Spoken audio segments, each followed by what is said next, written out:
Internet Iraqi Matamasida Irangi Namada, Lamnamasida Internet Service ki Atingba Tamlingagi Matamda, India gi oina yamna job incident ama oina Indian Airlines ki yamna job tragedy ama laikre. Air India gi flight AI-171 hairiba flight asi. Miyoi chani gani funi toy tongduna, Ahmedabad ki London tamna paikibani, paikatpaga mikub kharaki matungda, yamna nuwaitaba thogdo ama oina hairiba plane asi kaikibani. Officials singi maikei hairiba plane asi da tongkiba, Miyoi chani nifu nitoi gi manungda chani nifu matoi sire haibagi oiba chapchaba confirmation pirakre. Boeing 787 aircraft asina kaiba matamda medical students singi oiba hostel amada thomjinbana maram oiduna aircraft asida tonglakiba miyoi khaktanatana mafam aduda leiramliba doctor singsu achawna asok apan nangbagi oiba thogdoksu laiki. Hostel aduda Medical tambagi doctor oina bagi damakta tamliba mahiroi sing aduna chak charingai gi matamda chapchana hairiba plane aduna thomjilakpa na maram oiduna hauji faubagi oina doctor ama MBBS mahiroi manga amasung nupi ama laiki dabaga loina na miyoi humpu sokraba matungda apunbagi oina hauji faubagi oina hairiba nungaitaba plane crash gi oiba incident aduda miyoi chani ga maudra laiki drai haibagi oiba report thorakli thodo asigi makha taba maru oiba update oina Leba asigi Prime Minister oiriba Narendra Modi thaudok thokfam Ahmedabad ta chattuna hairiba thaudo asigi matangda yengsingadori.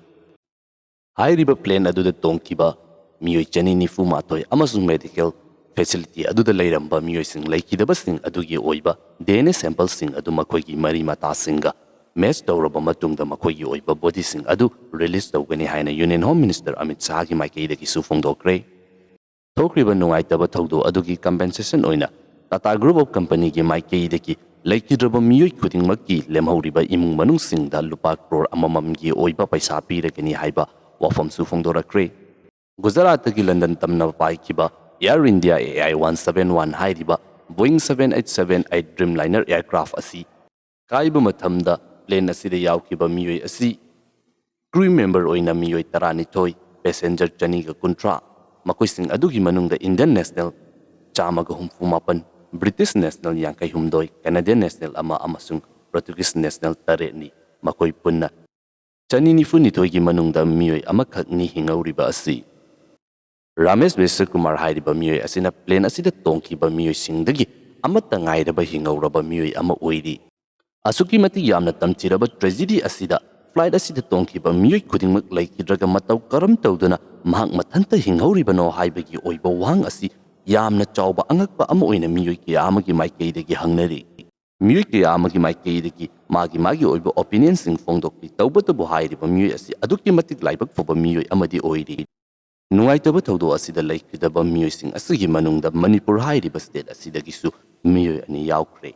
Hairiba plane asida crew member ama oina yaukiba Nganthoi Sharma Khungrai Latpamgi imung manungi maikaidi plane asi cry kraba matungda mahaki phone da call tawda ring chatli haiduna yamna kuina dingai jarambani adubu inghauriba miyoi amadu khaknatana lemhauriba miyoi chani gani puma toidi plane kaibagi oiba thaudo aduda laikidre haiduna officials singi maikaidagi confirm tawrakre. Gujarat ki hana ki chief minister Vijay Rupani asiso hairiba plane asi tongduna London tamna chatkiba adu plane asi kaiba matamda mahaki punsisu loikre. Air India AI-171 hairiba flight asigi oiba thokliba nungaitaba incident asi thokpa matamda yamna chawba disaster amagumna miyoi kaya amagi punsi lobuduna natana asok apan nanghaliba asigi khwaidagi yamna chawba maram asi international travel toba flight ama oibanina hairiba flight asida aduki matik yamna wa field sing carry tawduna chatpani masina maram oiduna plane asina kairakpa matamda plane asida yauramba field sing aduna amukke henna maijaw thoktuna chaklakpadagi masibu yamna luba fibam amada oirakibani. Social media da miyoi kaya amagi maikaidagi hairiba plane asina crash tawriba asi hanadagi hauna yadre madu yai yade haibagi oiba wafum kaya ama adumak phongdoknari circulate tawnari. Taubatabu hauji faubagi oina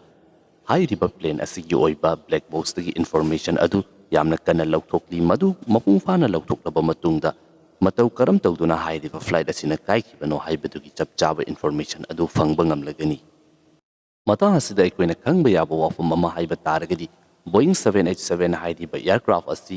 yamna maming leiba miyoi kaya amagi maikaidagi hairiba plane asibu yamna thajanaba makhalgi oiba aircraft amakagni.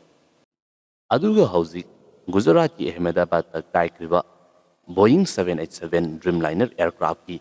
Air India AI-171 hairiba flight asi hauzik fawbugi oina leiraba matungda chahi 13 muk subada ngairi masigumlaba aircraft asi yamdrabada chahi kun fawbudi sijinnaba yai haiduna fongdoknaba aircraft makal amani maram aduna hairiba aircraft asi yamna liba aircraft ama oibagi kaibani haibagi oiba wafum adudi yamna chance nemi flight asibu paikriba pilot asisu matam kuinadagi service ta leiraklaba adumak experience leiraba thajaba yaba miyoi amani haiduna miyoi kiyamagi maikeidagi yamna kana fongdoknari adubu flight asina hek paikhatkibaga mikup kharagi matungda pilot asigi maikeidagi mede haiduna karigumba khudong chiningai oiba emergency ama leire haibagi oiba signal amadi piramki tawadabu airport traffic control gi maikeidagi amuk handuna call tawduna karigi damakta hairiba call adu laklibano haiduna hangluba matamda madugi oiba pakhumti amata fangba ngamkhide haiduna airport official gi maikeidagi su thadorakli Union Home Minister Amit Shah gi maikeidagi thawdo aduda laikidroba miyoising amasung asokpa miyoisingi matangda yengsinbagi oiba mahaki oiba khongset aduda hairiba flight aduda tongkiba miyoising adu kanma ngamkidabagi khwaidagi yamna chawba maram asi hairiba flight asi London tamna chatpa oibana 1.2 lakh liter fuel puduna aduki matik yamlaba fuel sing asi puduna chatpa oibana madu pokhairakpa matamda aduki matik yamna chawba high temperature oiba explosion thorakpana kanamata kanma ngamkidabani haiba wafom asi fongdokli adubo hairiba flight asida A11 seat ta tongliba Ramesh hairiba miyoi asikakni yamna thajadaba mong amakakta matanta hingauribasi Matanta hingauraba British citizen Ramesh Biswakumar hairiba miyoi asina hospital da leiringaida media da fongdokpagi matungina hairiba plane asina hek paikhatpaga second kuntrarom gi manungda yamna chawba yamna ahuba explosion amakak taki aduki matik yamna tuna thokiba thawdo ama oibana karino haibadi khangaudre adubu mahakna gyan tarakpa matamda mahak asi akaiba plane marakta asiba miyoi kyamagi marakta taduna leiramki asiba miyoi kyamagi maikeidagi mahaki matakta nansenba phawba yauramki hairiba plane asina crash tawba matamda residential area madusu medical students singi oiba hostel amada chak chari ngai ki matamda thomjinbana maram oiduna hairiba tragedy asi aduki matik yamna chawba oihanki masina maram oiduna hairiba flight asida tongkiba miyoi kaktana tana mafom aduda leiramliba mahiroi doctor amasung micham fawba asi ana nangbagi oiba thogdok thokibani hauji fawbagi oina India gi oiba Airlines ki oina thokpa tragedy singi manungda khwaidiki yamna chawba tragedy ama oiri hauji miyoi chahum gi mayada laikidrabani